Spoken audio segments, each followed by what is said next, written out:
Hello. This is day 5. This time I know, Dane. This time I'm sure. Then my professor, who I love very dearly, canceled class this morning. So that was last night. I was like, "Ugh, class tomorrow morning," and then I was like, "Oh no, Bill, come back!" So I just did some work. I watched the second half of an assignment that he had us do, and I worked on a photographic notebook that I have due for that class as well. And I had a little partner, yeehaw partner. Hold on, I'll show you. I had a little partner. There she is. There's my little partner. She hung out with me. She's literally just been sleeping there since 9 a.m. So I'm a little worried about her, to be honest with you. She hasn't moved for what is it? I guess it's only 4 hours right now. A 4-hour nap. Wouldn't we all like that? So then she spends the whole night annoying my mother, which is how all nights should be spent. We're getting close to the end of the school year, and I like after. I don't know what's gonna happen to me. I might just turn into like what's the there was like a movie in like the early 2000s that was about this big pile of sludge, but it had a name. I don't have any friends with me, right? Okay, somebody's back. If anybody can remember the movie about like a pile of sludge that had a name, that's what I'm gonna turn to once uh this shindig gets on the road. No, that doesn't make any sense at all. Okay, so what happened yesterday? So, yesterday, our boy Victor, uh, I, so Victor was like, he created life. Victor, like, animated this creature, was like, oh shit, and then he went down to go to sleep. So he's got this creature in his like attic that's like alive, and he's like, I'm gonna go to sleep. And he's like, I can't sleep. And I was like, well, probably because you created life, and maybe you should go talk to it. And then he's like, I'm having a bad dream. And he wakes up and the creature's there, and he's like, holy shit. And so he runs out of the room and like walks around for like 3 hours. And then all of a sudden his old pal Henry Clerval shows up. And Henry's like, hey, dude, how you doing? You don't look too good. And Victor's like, yo, I'm fine. No, it's cool. We're cool. And so they go back to his house, and he's like, oh my God, the monster is still in there. What am I going to do? So he opens the door, and he's like, hello? And Clerval's like, Victor, you're outside. No one's in there. So he's like, he walks in there and it's gone. And he's like, phew. And he's so happy that he gets like violently sick for several months. Who's doing this? I can't help you. He gets violently sick for several months. Everyone's like, oh my God. His family hasn't heard from him. Henry's like trying to be like, no, it's just a cough, guys. It's just a cough. And his family's like, he hasn't written us a letter in like months. What's going on? And so anyways, he gets sick and then he gets better. And he just doesn't seem to care where this creature that he has created has run off to. He's just like, I created life. I don't know where it is. Anybody seen an 8-foot man running around? Nah, me neither. Victor. All right. See what he does today. Nothing good. Excuse me. Chapter 6. Chapter 6. On my return, I found the following letter from my father. To Victor Frankenstein. My dear Victor, you have probably waited impatiently for a letter to fix the date of your return to us, and I was at first tempted to write only a few lines, merely mentioning the day on which I should expect you. But that would be a cruel kindness, and I dare not do it. What would be your surprise, my son, when you expected a happy and gay welcome, to behold, on the contrary, tears and wretchedness? Oh, and how, Victor, can I relate our misfortune? Absence cannot have rendered you callous to our griefs and joys and griefs. And how shall I inflict pain on an absent child? I wish to prepare you for the woeful news, but I know it is impossible. Even now your eye skims over the page to seek the words which are to convey to you the horrible tidings. Switch voices. William is dead. That sweet child whose smile delighted and warmed my heart, who was so gentle yet so gay. Victor, he is murdered.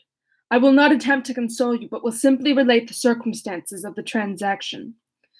Last Thursday, May 7th, I, my niece, and your two brothers went to walk in Plain Palace.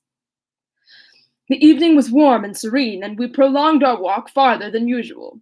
It was already dusk before we thought of returning, but then we discovered William and Ernest, who had gone on before, were not to be found. We accordingly rested on a seat until they should return. Presently Ernest came and inquired if we had seen his brother. He said that they had been playing together, that William had run away to hide himself, and that he vainly sought for him, and afterwards waited for him a long time, but that he did not return. This account rather alarmed us, and we continued to search for him until night fell, when Elizabeth conjectured that he might have returned to the house. He was not there. We returned again with torches, for I could not rest, when I thought that my sweet boy had lost himself, and was exposed to all the damps and dews of night. Elizabeth also suffered extreme anguish. About 5 in the morning I discovered my lovely boy, whom the night before I had seen blooming and active in health, stretched on the grass, livid and motionless. The print of the murderer's finger was on his neck. Jesus. He was conveyed home, and the anguish that was visible in my countenance betrayed the secret to Elizabeth. She was very earnest to see the corpse. At first I attempted to prevent her, but she persisted, and entering the room where it lay, hastily examined the neck of the victim, and clasping her hands, exclaimed, "Oh God, I have murdered my darling infant." She fainted and was restored with extreme difficulty. When she again lived, it was only to weep and sigh. She told me that same evening William had teased her to let him wear a very valuable miniature she possessed of your mother. This picture is gone, and was doubtless the temptation which urged the murderer to the deed. We have no trace of him at present, although our exertions to discover him are unremitted, but they will not restore my beloved William. Come, dearest Victor, you alone can console Elizabeth. She weeps continually and accuses herself unjustly as the cause of his death. Her words pierce my heart. We are so unhappy, but we will not be an additional motive for you, my son, to return. But will not that be an additional motive for you, my son, to return and be our comforter?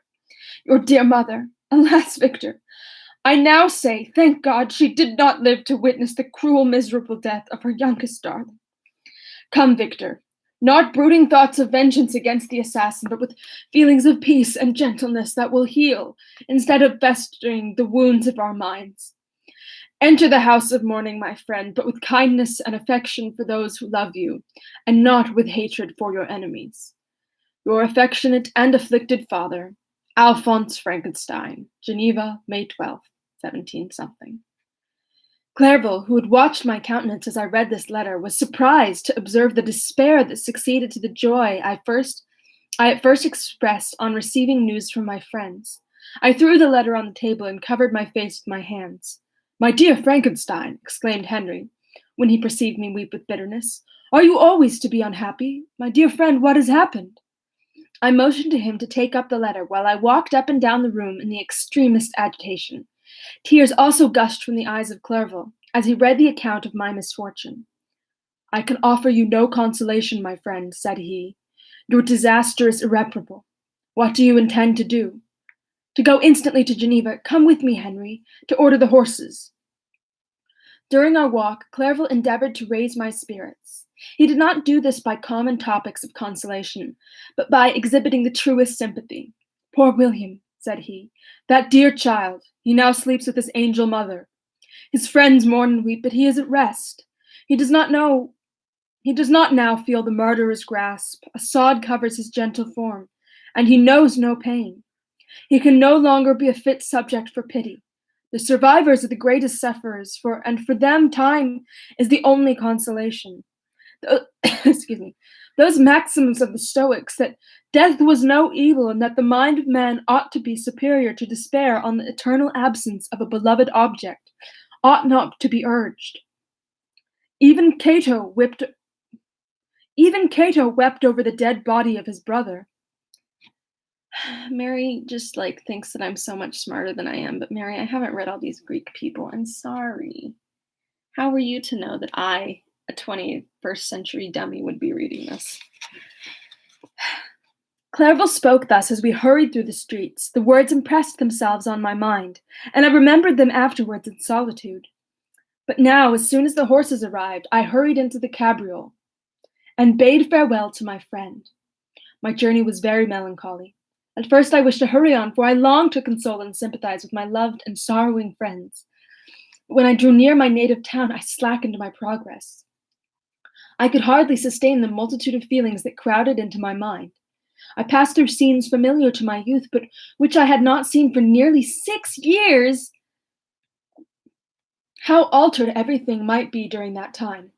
One sudden and desolating change had taken place, but 1,000 little circumstances might have, by degrees, worked other alterations, which, although they were done more tranquilly, might not be the less decisive. Fear overcame me. I dared not advance, dreading 1,000 nameless evils that made me tremble, although I was unable to define them. I remained 2 days at Lucerne, in this painful state of mind. I contemplated the lake. The waters were placid, all around was calm, and the snowy mountains, the palaces of nature, were not changed. By degrees the calm and heavenly scene restored me, and I continued my journey towards Geneva. The road ran by the side of the lake, which became narrower as I approached my native town. I discovered more distinctly the black sides of, I want to say Juara, but that would be that's like a Spanish pronunciation, so it must be Jura. I discovered more distinctly the black sides of Jura and the bright summit of Mount Blanc. I wept like a child. Dear mountains, my own beautiful lake, how do you welcome your wanderer? Your summits are clear. The sky and lake are blue and placid. Is this to prognosticate peace, or to mock at my unhappiness? I fear, my friend, that I shall render myself tedious by dwelling on these preliminary circumstances, but they were days of comparative happiness, and I think of them with pleasure. My country, my beloved country! Who but a native can tell the delight I took again in beholding thy streams, thy mountains, and more than all, thy lovely lake? Yet, as I drew nearer home, grief and fear again overcame me. Night also closed around, and when I could hardly see the dark mountains, I felt still more gloomily. The picture appeared a vast and dim scene of evil, and I foresaw obscurely that I was destined to become the most wretched of human beings. Alas, I prophesied truly and failed only in one single circumstance, that in all the misery I imagined and dreaded, I did not conceive the 100th part of the anguish I was destined to endure. It was completely dark when I arrived in the environs of Geneva. The gates of the town were already shut, and I was obliged to pass the night at Secheron, a village half a league to the east of the city. The sky was serene, and I was unable to rest. I resolved to visit the spot where my poor William had been murdered. Dude. I feel like, I don't know if I would do that. I mean, it's obviously his choice, but that sounds like some undue anguish, mon ami. As I could not pass through the town, I was obliged to cross the lake in a boat to arrive at Plainpalais.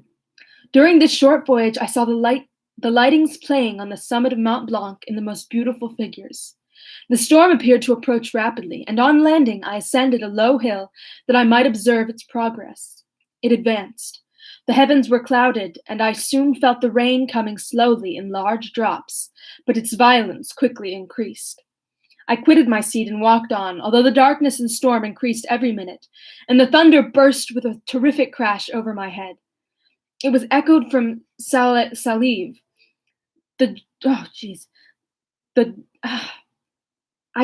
I want to say Juara so bad, and I don't even know if that would be right. Jaras. I don't like it. The Jaras and the Alps of Savoy. Vivid flashes of lightning dazzled my eyes, illuminating the lake, making it appear like a vast sheet of fire. Then, for an instant, everything seemed of a pitchy darkness, until the eye recovered itself from the preceding flash.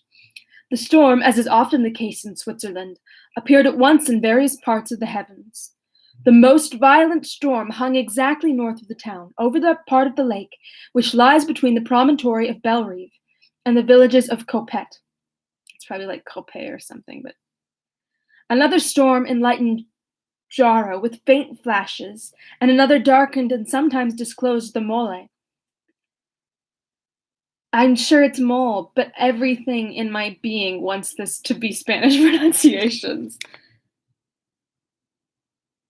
Okay, I'm safe, sorry. Disclosed the mole, a peaked mountain to the east of the lake. While I watched the storm, so beautiful yet terrific, I wandered on with hasty step. This noble war in the sky elevated my spirits. I clasped my hands and exclaimed aloud, "William, dear angel, this is thy funeral, this is thy dirge." Okay, I gotta turn this off, sorry. Sorry. I thought I could have it on, but I can't. Oh, Shivank, this is incredibly important. I ended up using the song that you talked about yesterday, Willie O. Waynesburg, something like that. I ended up using it. It's in my film. So snaps to you. You solved the problem, which I could not. Okay, where was I? Ah, yes. As I said these words, I perceived in the gloom a figure which stole from behind a clump of trees near me. I stood fixed, gazing intently. I could not be mistaken.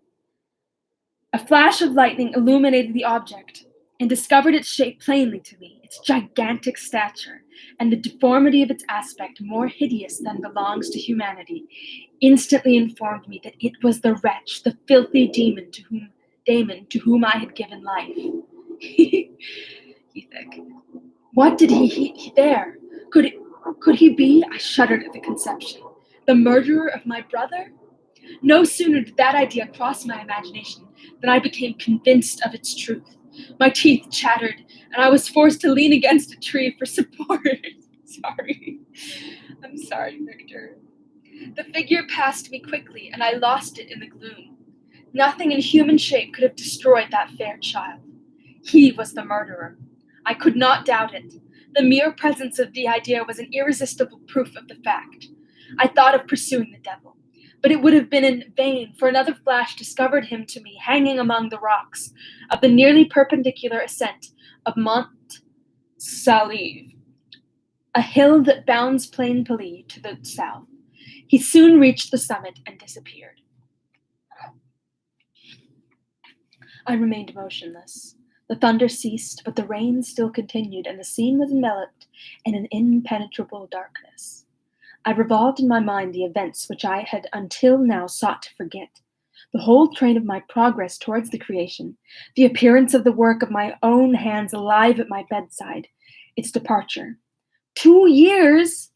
2 years had now nearly elapsed since the night on which he first received life. And was this his first crime? Alas! I had turned loose into the world a depraved wretch, whose delight was in carnage and misery. Had he not murdered my brother? I mean, innocent until proven guilty? I don't know, man. I don't know. No one can conceive the anguish I suffered during the remainder of the night, which I spent cold and wet in the open air. But I did not feel the inconvenience of the weather. My imagination was busy in scenes of evil and despair. I considered the being whom I had cast among mankind, and endowed with the will and power to effect purpose of honor, such as the deed which he had now done, nearly in the light of my own vampire, my own spirit let loose from the grave and forced to destroy all that was dear to me. Day dawned, and I directed my steps towards the town. The gates were open, and I hastened to my father's house. My first thought was to discover what I knew of the murderer. What? That's weird. My cause instant pursuit to he made. But I paused when I reflected on the story I had to tell.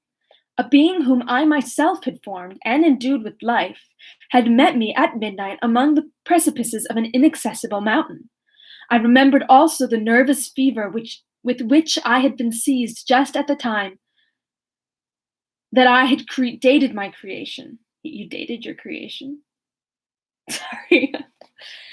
This is going great. I'm just trying to liven it. No, I'm sorry, Mary Shelley. Um, and which would give an air of delirium to a tale otherwise so utterly improbable.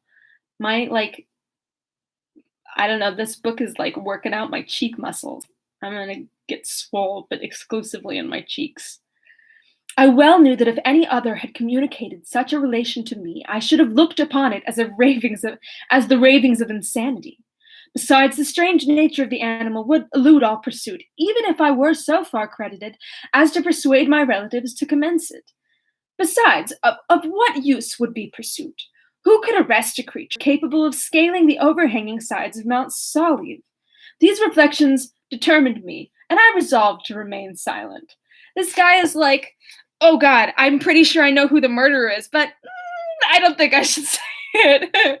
But this puts me in a kind of sticky situation. I'm just gonna stay quiet. It was about 5 in the morning when I entered my father's house. I told the servants not to disturb the family, and went into the library to attend their usual hour of rising. 6 years had elapsed, passed as a dream, but for one indelible trace, and I stood in the same place where I had last embraced my father before my departure for Ingolstadt. Beloved and respectable parent, he still remained to me. I gazed on the picture of my mother, which stood over the mantelpiece. It was a historical subject, painted at my father's desire, and represented Caroline Beaufort in an agony of despair. Jesus. Kneeling by the coffin of her dead father. That's what everybody wants in their living room. He's like, honey, I never thought you were hotter than when you were kneeling at the coffin of your dead father. Would you mind posing for a portrait of that? I want to hang it in the living room. Her garb was rustic and her cheek pale, but there was an air of dignity and beauty that hardly permitted the sentiment of pity. Below this picture was a miniature of William, and my tears flowed when I looked upon it. While I was thus engaged, Ernest entered. He had heard me arrive and hastened to welcome me. He expressed a sorrowful delight to see me. Welcome, my dearest. Oh, shit. I don't know how old he is. I feel like last time we saw him, he was like 12, so he's got to be 18 now. Welcome, my dearest Victor. No, I don't like it. Welcome, my dearest Victor, said he. Ah, I wish you had come 3 months ago, and then you would have found us all joyous and delighted. But we are now unhappy, and I am afraid tears instead of smiles will be your welcome. Our father looks so sorrowful. This dreadful event seems to have revived in his mind his grief on the death of Mamma. Poor Elizabeth is quite inconsolable. Ernest began to weep as he said these words. Do not, said I, welcome me thus. Try to be more calm that I may not be absolutely miserable the moment I enter my father's house after so long an absence. Victor, what do you expect him to be? But tell me, how does my father support his misfortunes? And how is my poor Elizabeth? She indeed I'm sorry, I can't distinguish these voices enough. She indeed requires consolation. She accused herself of having caused the death of my brother, and that made her very wretched. But since the murderer has been discovered, the murderer discovered? Good God! How can that be? Who could attempt to pursue him? It is impossible. One might as well try to overtake the winds or confine a mountain stream with a straw. I do not know what you mean, but we were all very unhappy when she was discovered. No one would believe it at first, and even now Elizabeth will not be convinced, notwithstanding all the evidence. Indeed, who would credit that Justine Moritz, who was so amiable and fond of all the family, could all at once become so extremely wicked? Justine Moritz? Poor girl, is she the accused? But it is wrongfully, everyone knows that. No one believes it, surely, Ernest. No one did at first, but several circumstances came out that have almost forced conviction upon us, and her own behavior has been so confused as to add to the evidence of facts a weight that I fear leaves no hope for doubt. But she will be tried today, and you will then hear all. He related that the morning on which the murder of poor... Excuse me, I should stop doing this right after I eat, huh?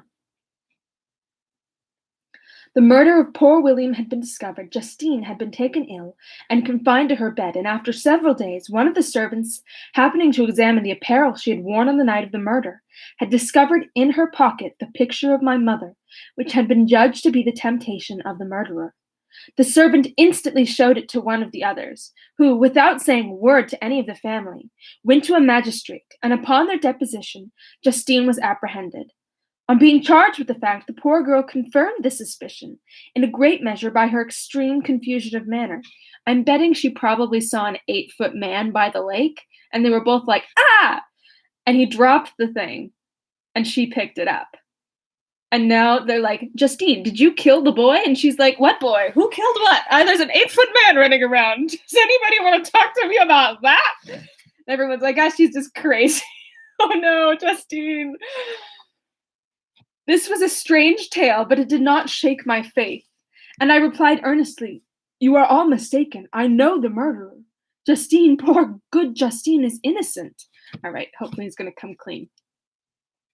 At that instant, my father entered. I saw unhappiness deeply impressed on his countenance, but he endeavored to welcome me cheerfully, and after we had exchanged our mournful greeting, would have introduced some other topic than that of our disaster, had not Ernest exclaimed, Good God, Papa! Victor says that he knows who was the murderer of poor William. We do also, unfortunately, replied my father, for indeed I had rather have been forever ignorant than had discovered so much depravity, and ingratitude in one I valued so highly. My dear father, you are mistaken. Justine is innocent. If she is, God forbid that she should suffer as guilty. She is to be tried today, and I sincerely hope, that she will be acquitted. This speech calmed me. I was firmly convinced in my own mind that Justine, and indeed every human being, was guiltless of this murder. I had no fear, therefore, that any circumstantial evidence could be brought forward strong enough to convict her, and in this assurance I calmed myself, expecting the trial with eagerness, but without prognosticating an evil result. We were soon joined by Elizabeth. Time had made great alterations in her form since I had last beheld her. 6 years before, she had been a pretty, good-humored girl, whom everyone loved and caressed. She was now a woman in stature and expression of countenance, which was uncommonly lovely. An open and capacious forehead gave indications of a good understanding. Oh, yeah. Wasn't this like when they were like, the bigger the brain, men's skulls are bigger, therefore we are smarter? I don't know. I feel like that was some sort of 18th century BS. Sorry, I'm trying to flip a page. I lost it. I'm sorry. No, where is it? Okay. Joined to great frankness of disposition, her eyes were hazel and expressive of mildness, now through recent affliction allied to sadness. Her hair was of a rich dark auburn, her complexion fair, and her figure slight and graceful. She welcomed me with the greatest affection. Your arrival, my dear cousin, said she, fills me with hope. You perhaps will also find some means to justify my poor guiltless Justine. Alas, who is safe if she be convicted of crime? I rely on her innocence as certainly as I do upon my own. Our misfortune is doubly hard to us. We have not only lost that lovely darling boy, but this poor girl, whom I sincerely love, is to be torn away by an even worse fate. If she is condemned, I never shall know joy more. But she will not, I am sure she will not. And then I shall be happy again, even after the sad death of my little William. She is innocent, my Elizabeth, said I, and that shall be proved. Fear nothing, but let your spirits be cheered by the assurance of her acquittal. How kind you are. Everyone else believes in her guilt, and that made me wretched, for I knew that it was impossible, and to see everyone else prejudiced in so deadly a manner rendered me hopeless and despairing, she wept. Sweet niece, said my father, dry your tears. If she is, as you believe, innocent, rely on the justice of our judges, and the activity with which I shall prevent the slightest shadow of partiality. That's the end of the chapter. Well, well, well, and it brought us right up to a perfect time. Time to take a nap.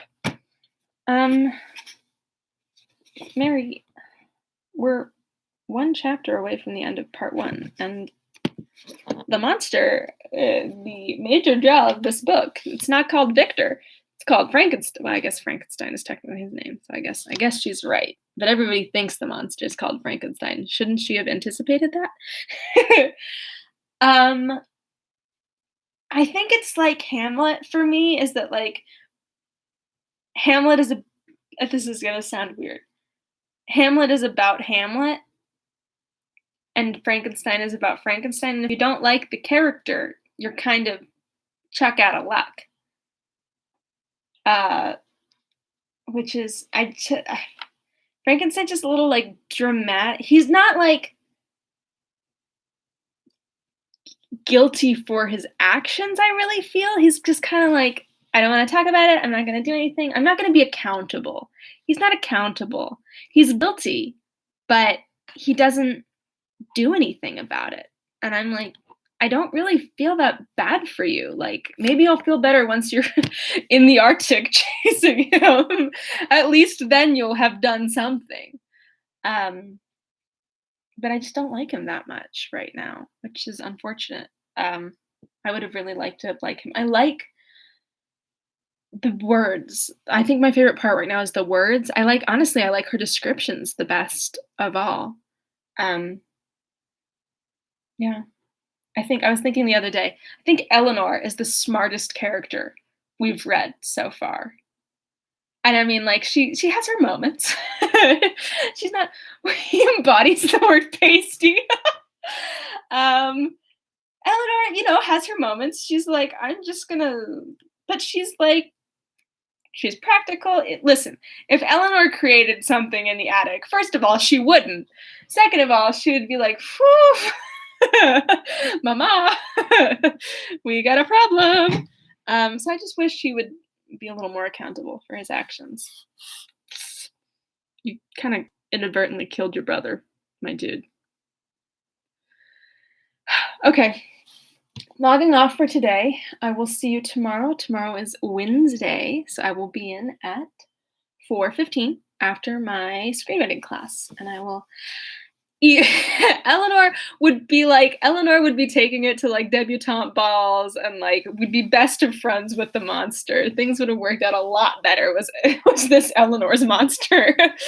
But what can we do? What can we do? All right, I'm leaving now. Thank you for tuning in. As always, ooh, I have some backlight going on. Look at me. Not really. It's mostly top light. I don't think that's a thing. I gotta go. Oh yeah. Ooh. The monster would win the duel with Willoughby. Like, we love and support Colonel Brandon, but the monster would not leave any strings untied, shall we say. Okay, I'm really going. Thank you so much for tuning in. Have a wonderful rest of your day. Bye-bye.